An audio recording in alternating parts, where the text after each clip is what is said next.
Hello everyone and welcome to the Chicago Women's Summit meeting. My name is Ginger Whatley and I'll be moderating today's call. We have a great team of speakers today and we'll turn the presentation over to them in just a moment, but first I'd like to go over the web conference instructions. Everyone is currently on mute so that the background noise does not become distracting for other participants. To view today's presentations as the screens change live, please use the link that was sent to you in the email yesterday. Also, once in there, click anywhere on the page. If you click on the page, you'll see a pop-up option, and the pop-up option will allow you to make a comment. If you'd like to test it now, please do. Test it now and type in your favorite Chicago sports team. And feel free to ask questions by clicking on anywhere on the slide, and we'll make sure to get your questions answered.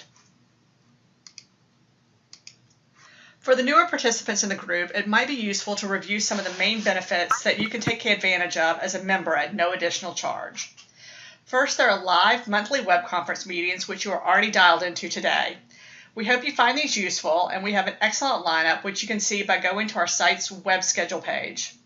Second, we record all of these meetings, so if you're traveling, stuck in another meeting, you can just log in at your leisure and the full archive of past meetings are available to you with a number of interesting topics. We're also generating executive summaries from each meeting with the key takeaways and learning nuggets so that you can reference them after the meeting and put them into action. And also check out our Book of the Month summary. You can either read or listen to the books. Each month we'll be selecting the most interesting book, then summarizing the ideas, so within minutes you can absorb the key takeaways. There are many other benefits, but we just wanted to highlight a few and notify you to keep a lookout for these each month. So that takes care of all our housekeeping for today. Our first keynote speaker is Jennifer Kady. Jennifer, are you on the line? Hit *6. I am. Can you hear me, Ginger? Yes, we can hear you. Hi, Ginger. Can you hear me? Yes, we can hear you. Wonderful. Thank you. Thank you so much, and I appreciate the time and everyone being here.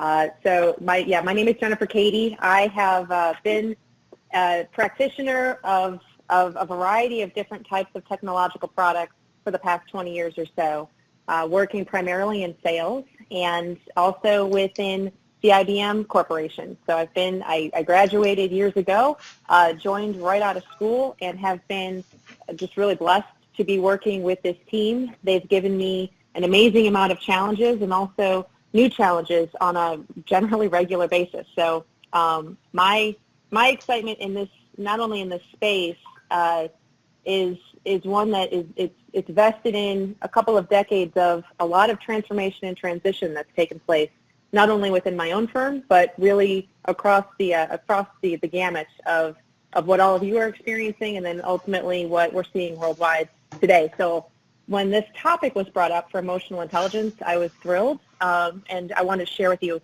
a handful of things as we go forward. So Ginger, if you wouldn't mind, can we go to the chart? Right. Well, I'm going to pull up your deck. Sounds good. So you can see it on the screen, and you just tell me next slide whenever you're ready to go to the next slide, and I'm going to turn it over to you. So thank you. That sounds good. Why don't we go ahead and go to the next slide, and I'll go ahead and start here with really just sort of a disclaimer. So again, as I introduce myself, I am a seller by heart. I have a master's, but I don't have a degree in any way, shape, or form in anything related to psychology or the study of the workplace. However, having been a practitioner, like I said, for such a long time, I do feel as though, just from a sociological studies perspective, I've seen quite a bit. And again, this subject it's vital and incredibly important, especially given a lot of the changes that have taken place, and I would argue very much for the better when it comes to thinking about what IQ and EQ and its total together, what that really means for how we can be meaningful in terms of leadership, how we can be meaningful in terms of what we're doing for our clients, but beyond that, what we can be doing to be more meaningful for ourselves and ensuring that we have a fulfilling career as well as just place on this earth. Because as we are all experiencing right now, I wish we were together. Not being able to be together probably requires more emotional intelligence than ever before, as a matter of fact. So one thing that I wanted to start with was at least there's no shortage really of literature that you can go and read on this particular subject, but these are some of my favorites. And some of them are very targeted. So you see on the left side, the Emotional Intelligence 2.0, and then Daniel Goleman's.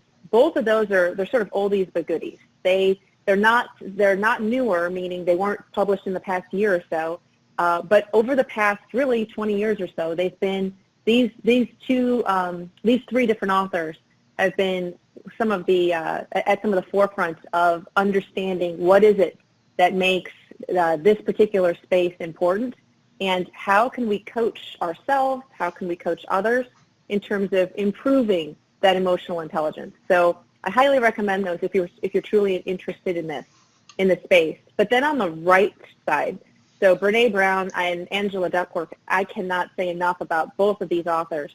These are just a taste of what they have to offer. They certainly go into not only leadership, but really what does it mean to be thinking with your full mind. You're looking at the entire gamut of feeling through reasoning, and how can you better display and ultimately control that power that you have within you. And then finally, the goal. I'm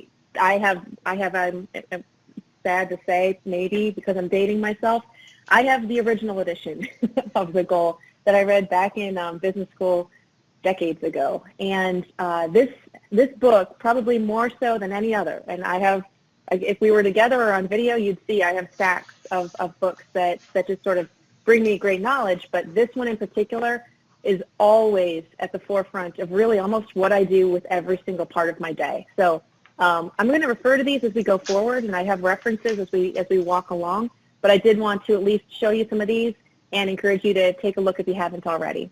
So if we wanted to go to the next chart, I want to start just sort of diving into what does emotional intelligence mean. And again, I'm not a scientist, so I won't necessarily belabor you with a great deal of stats or a great deal of the scientific nature, but why does this matter? Why is this important? And there's two things up at the first two dot points. These are somewhat tactical, but very important for us, particularly as women in the industry. 58% of your job performance is accounted for through emotional intelligence in some way, shape, or form across any industry, across any job. And the linkage with that EQ and your earnings improves exponentially. So there's different numbers. You can go and you can take a look, and I didn't want to put direct numbers on here, but the studies show that it certainly increases exponentially as you improve by each point. And I can personally attest to this. I can say with all certainty that I know that from my firm and from others' firms, that they are truly putting strong emphasis on those who have at least a handle on what does it mean to understand your emotions, employ them in an intelligent way, and use them creatively. And I can honestly say that has absolutely had something to do with my personal salary increases, my personal improvement, my personal growth compensationally within my current company. And I wanted to put these on here. Again, they're tactical, but there is a bottom line. We're in this for a career and for great fulfillment, but we're also, it's not a charity per se all the time. There is, we need to feed our families. We need to be productive and know that we're being held in high esteem. This is one place where if you haven't given it some study, just give it, even just give it a small amount of time. What could you be doing to help try to improve that emotional intelligence within yourself?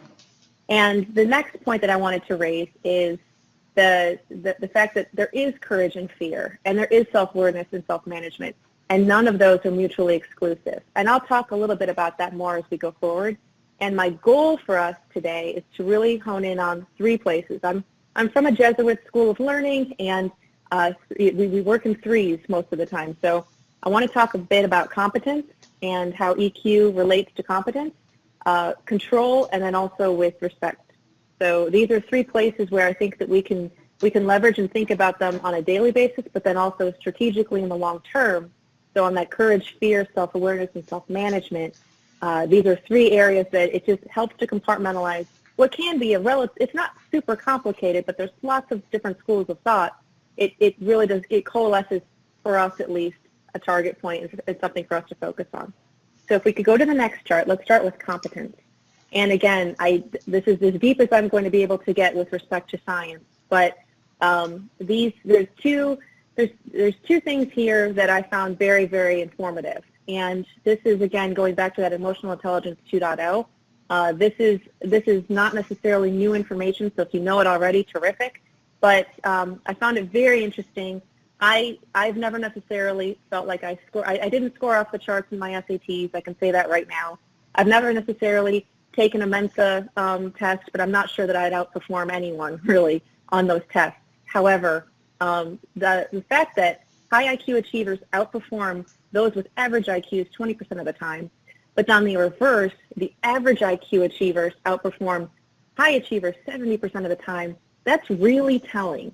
And it's telling because there's a certain amount of brain control, and there's a certain amount of how do you handle your emotional intelligence in a rational and in a very deliberate way versus just plain being smart. So I show the picture of the brain because, again, your first reaction will be emotional, just given the way that everything flows into us physiologically. So as you're sensing, as some sort of receptor is coming through from your spinal cord, the first place that it goes to is your limbic. And in that particular space, we're feeling, right? So you're not going to start thinking about it and working it through rationally until you at least feel it first. So learning how to have control over this is critically important, especially given the work that we're doing more than likely across any of the industries that are affected within our call here. So again, thinking it through and knowing that your first reaction to an event is always emotional, I'd like to go to the next chart and talk a little bit more about personal competence and social competence and give just a brief example of something that's taken place for me. And that's also something I wanted to talk through today. It's just a couple of examples of how this type of study has affected me personally.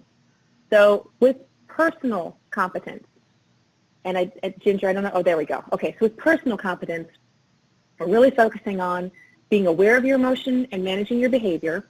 And with social competence, the social awareness and relationship management skills are critical.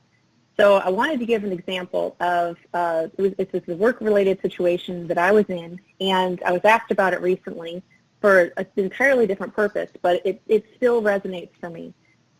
We had a very important contract within a hospital, and I was in a security role at the time, and the work that we were doing was critical in terms of everything that you're seeing today with respect to ransomware and that threat vector. This was on the burgeoning part of this phenomenon with trying to shut down surgical units or trying to take out entire units of children being on respirators. I mean, this is the beginning. It's still the Internet of Things era, but it was the beginning of that type of ransomware becoming prolific, or at least the prolific that we see today. So we're going back a couple of years. But the challenge that we faced was I'm in sales, and I had done the utmost I could with respect to that contract. On the delivery front, we were not necessarily holding up what I would argue we should have. We had brought in some alternative parties because we didn't have enough resources, and ultimately those parties were letting us down. So in terms of emotional IQ and really helping to understand a particular, our choices and making that relevant, the CIO brought myself and a couple of other executives out on site and walked us through the children's units, walked us through the surgical units, explained and showed everything that was impactful to them, and this is prior to them releasing us from our contract. So, sitting in that room, needing to be aware of my emotions and managing behavior, but also managing behavior across the table from their side as well, and being socially aware, and they're using that social awareness to be able to showcase why this was important. this isn't about just the business. This isn't about just being the smartest person in the room per se. These were about heartbeats, and this is about taking care of your constituent, taking care of your client, being there for them, and making the right decisions. So I start with this example for a very specific reason. Knowing what you need to do personally, knowing what you need to do socially, and how you interact in a situation like this is highly critical. But then also from their standpoint, they used a very relevant and hard-hitting example to make a point. Very strong visuals, clearly, but also it helps to understand, what do I need to do to be better moving forward? How do I need to make sure that, again, I don't want something like this to happen again, but what do I need to be doing to have better control over a situation like this, and know that my values and what I feel is right as a salesperson may override, and probably should have, to be honest with you, overridden some of the business decisions that were made, or delivery decisions that were made to that point. So that moves us into our next portion of the discussion, and that really is around control. So if we could go to the next chart. So with respect to, and in all fairness with control, this is where my past 20 years have certainly put a stake in the ground as far as transformational changes along the way. I love both of these quotes, by the way. So they're both from Brene Brown's book. And the first one is, you can read through them, but the first one I can attest to so strongly. When we talk about 20 years ago when I joined, it was certainly a work hard, play hard type of environment, but the work hard was not without, bullying is a bit of a strong word, but not without a great deal of sometimes consternation with how someone spoke to you, and not necessarily threats, but ultimatums. If you don't reach this, you're out. If you can't do this, we don't need you. It was a challenging time. Now, luckily for me, as we move out of muscle and really from moving from the muscle to the brain and ultimately to the heart, I've seen in my company at least that shift has changed almost full circle. 180 degrees. Ruling and managing through understanding not only our intelligence, but really what's the right thing to do, and how do we do this, and how do we invest the right and reasonable amount of time with each of our employees, with each of ourselves, in addressing those fears, those feelings, and knowing what's happening within a person's environment. It helps tremendously, and it pays off in spades later as far as being more effective, having our teams be more effective, and really providing that right productivity. So again, both of these quotes, like I said, they're favorite for me. And if we could move to the next chart, I would like to talk a little bit about why this resonated for me and understanding that control. So I talked to you a minute ago about the experience that I was in a situation where I didn't necessarily feel like I had as much control, or I didn't know that I had that control, and I should have.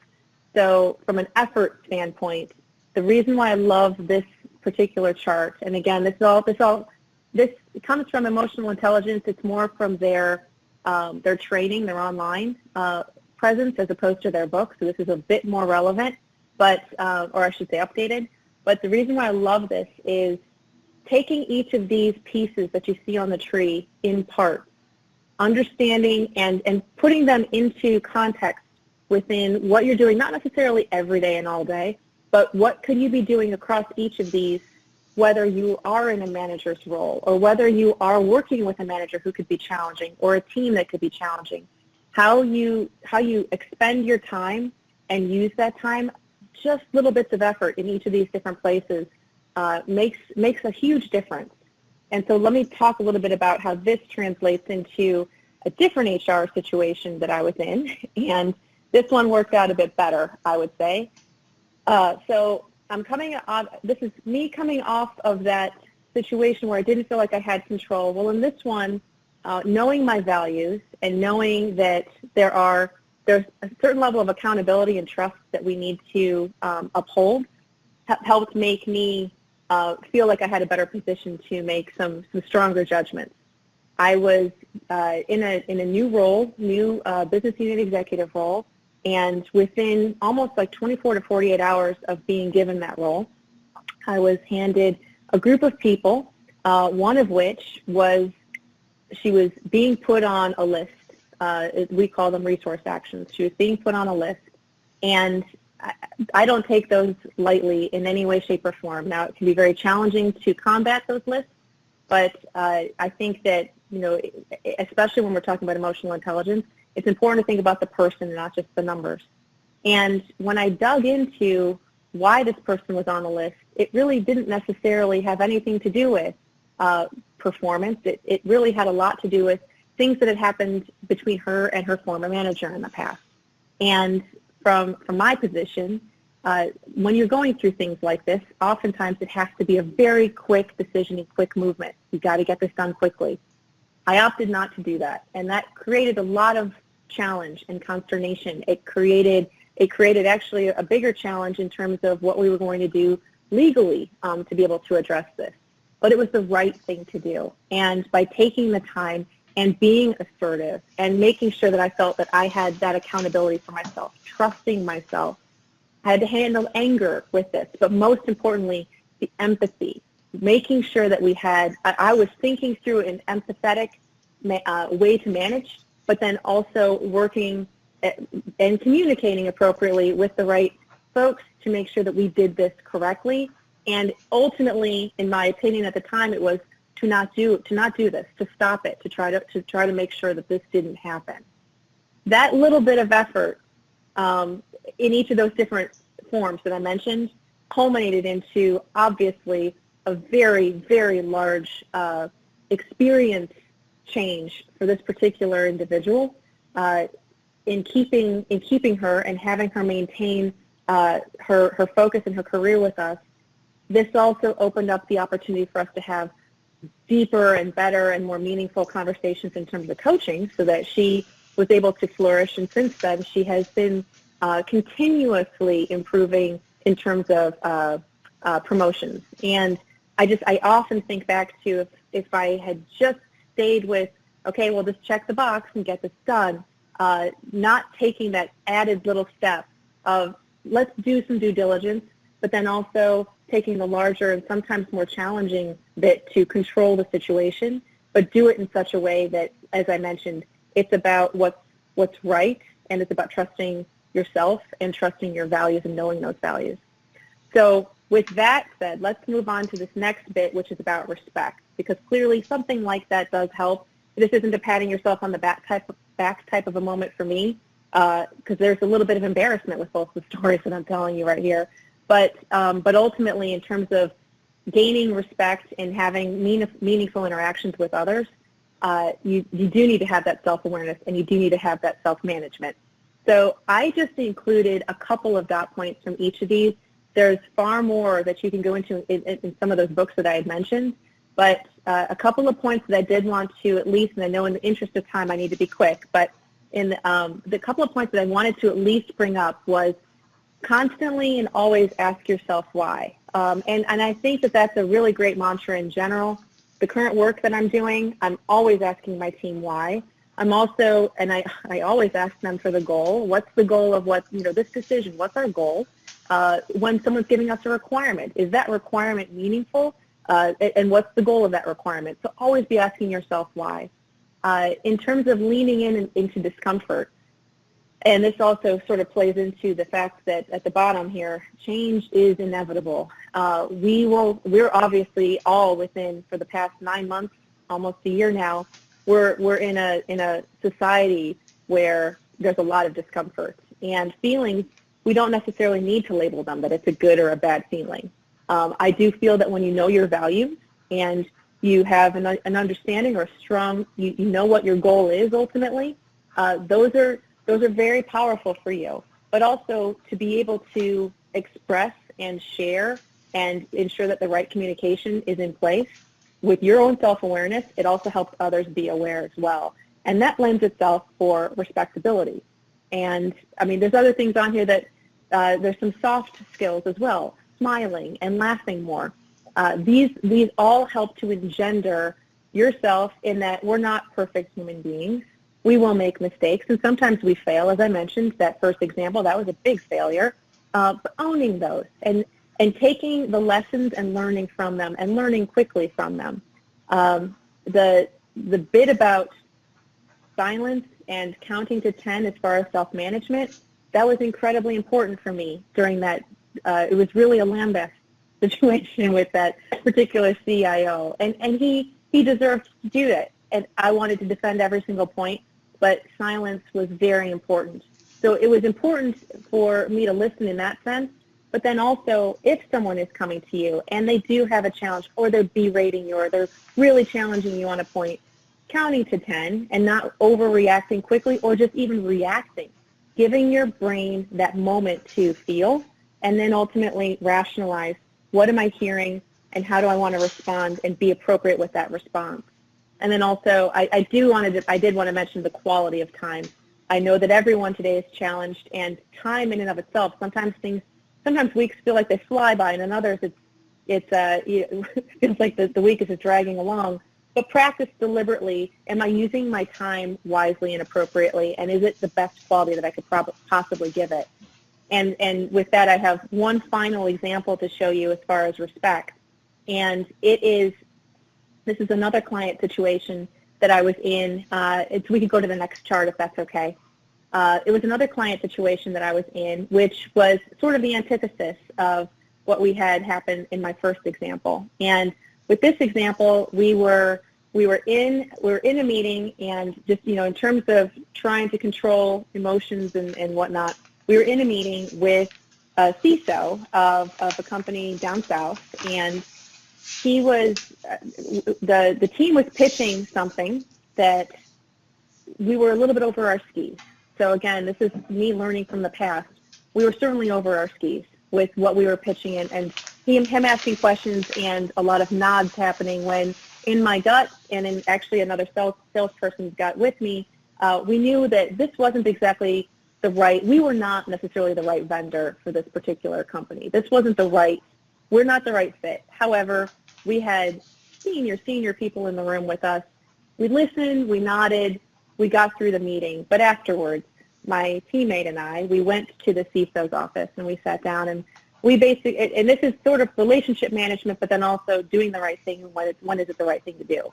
Talked to him, explained to him, listen, we're not the right place to go. This is very much a Miracle on 34th Street type of situation.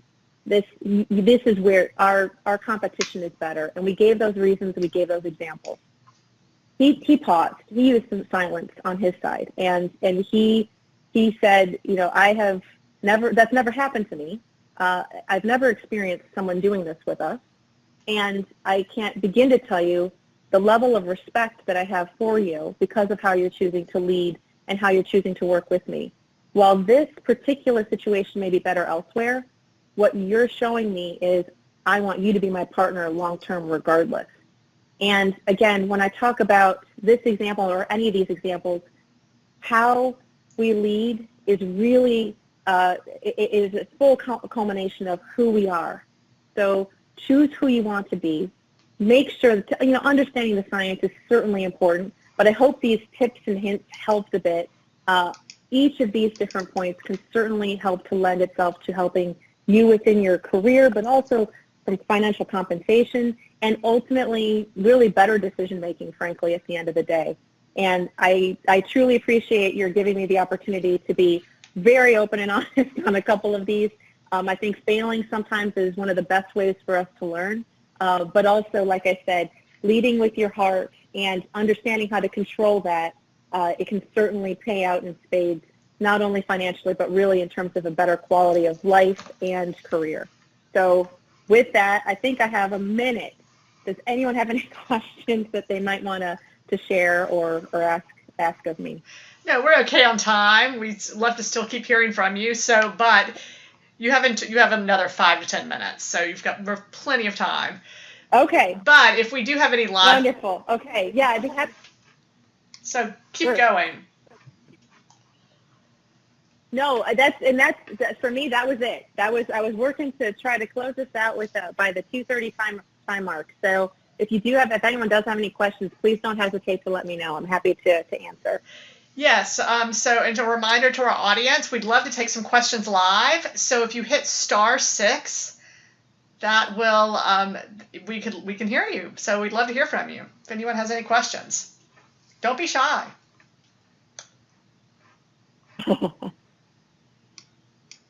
And I've certainly appreciated, there's a lot that goes into 20 years working somewhere. And as I mentioned, it isn't for the faint of heart necessarily all the time when we're going and having some of these conversations with customers, within our own team.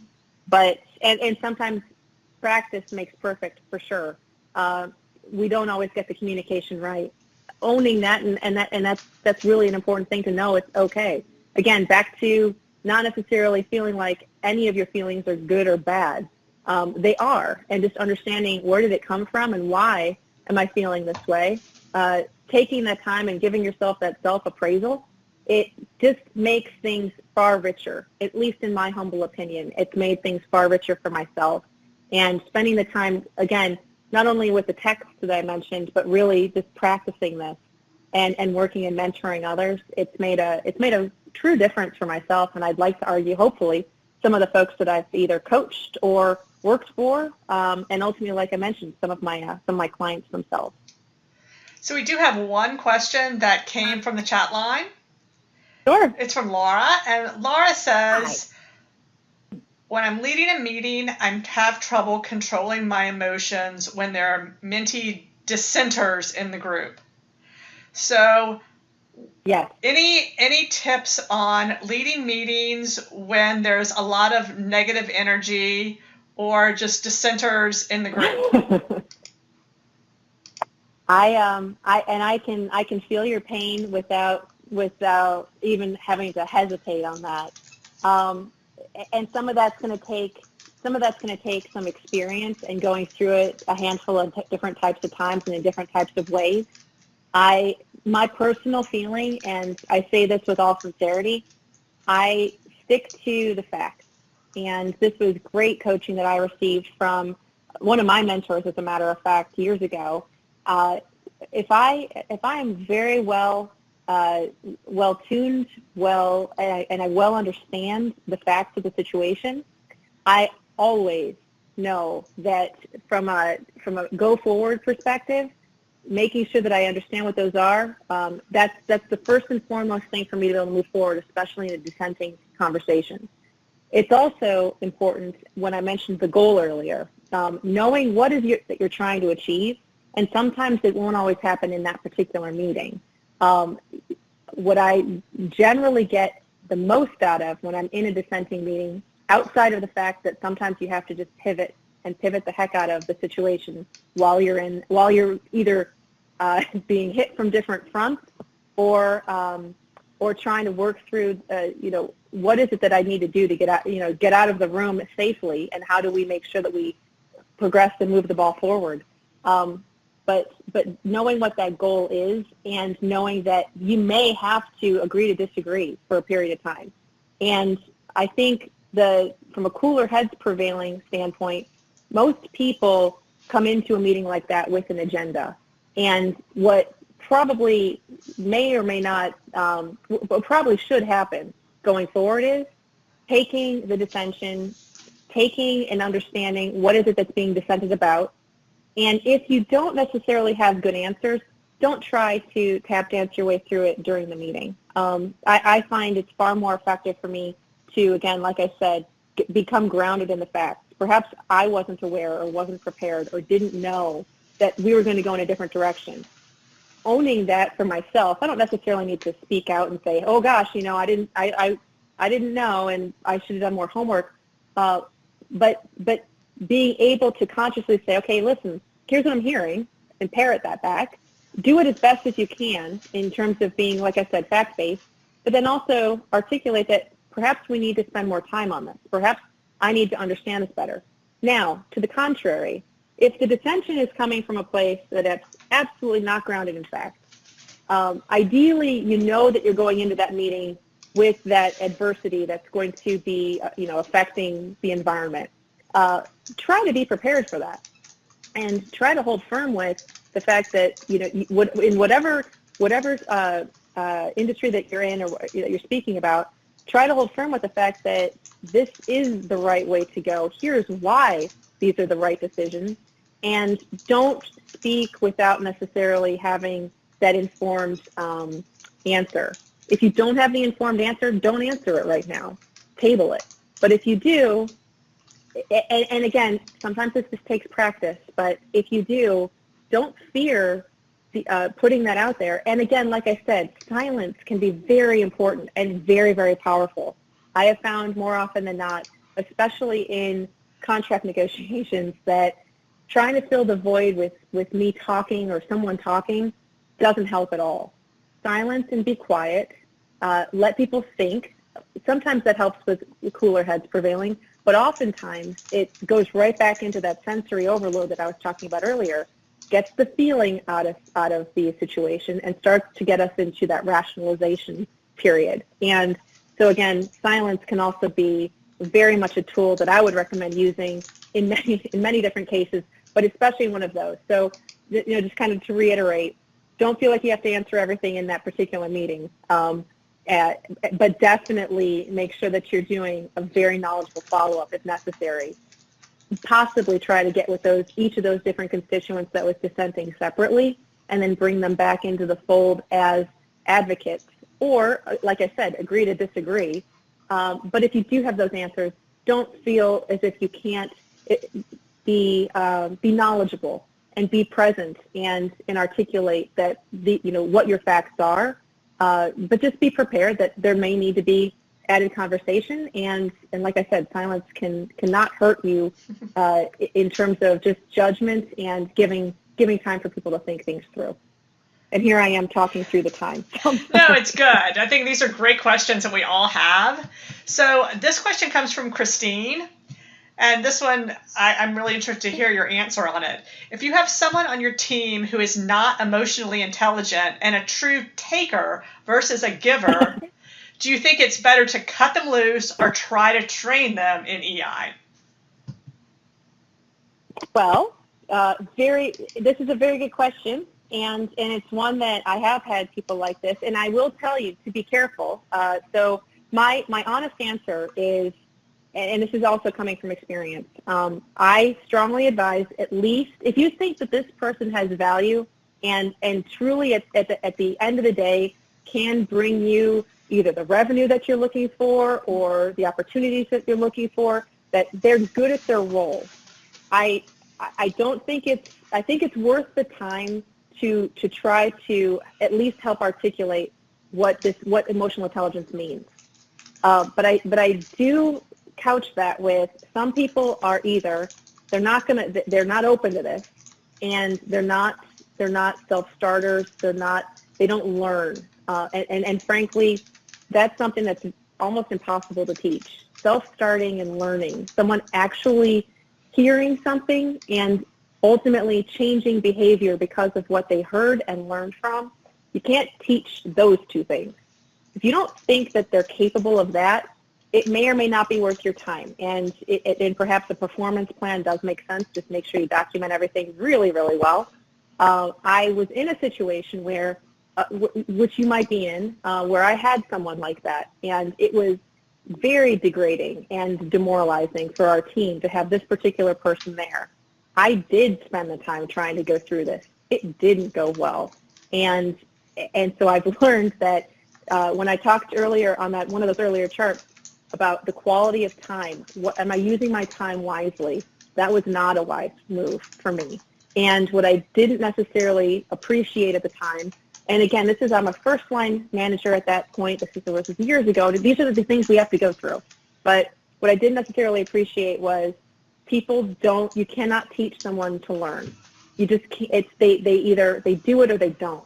And in this particular case, I would advise just thinking through, looking and watching, how does this particular person behave in just the general, normal sense of the day? Do they exhibit any sort of behavior that could help at least engender you to thinking that, yes, they could possibly be open and willing to change behavior? If not, I think you have got to make a decision on, is this the right person to, is there enough positive here, or is there too much poison, and perhaps the performance plan may be something that could be useful? All right, well, I hope that helps, but that's my honest opinion based on a couple of different scenarios. That's great. Thank you so much for that. And we're going to go ahead and wrap up right now. I don't know if you have any last parting thoughts before we move on to our panel. You know what, on that there's one last chart. It's just my LinkedIn information. Please feel free to link in and direct message. I'd be happy to help or do anything that I might be able to outside. So please don't hesitate to reach out to me. I'm more than happy to carry on conversations if it helps. And again, I'm not an expert here, but this is definitely it's a really cool topic. So I appreciate you putting this onto the agenda as well. Thank you. We really appreciate having you today.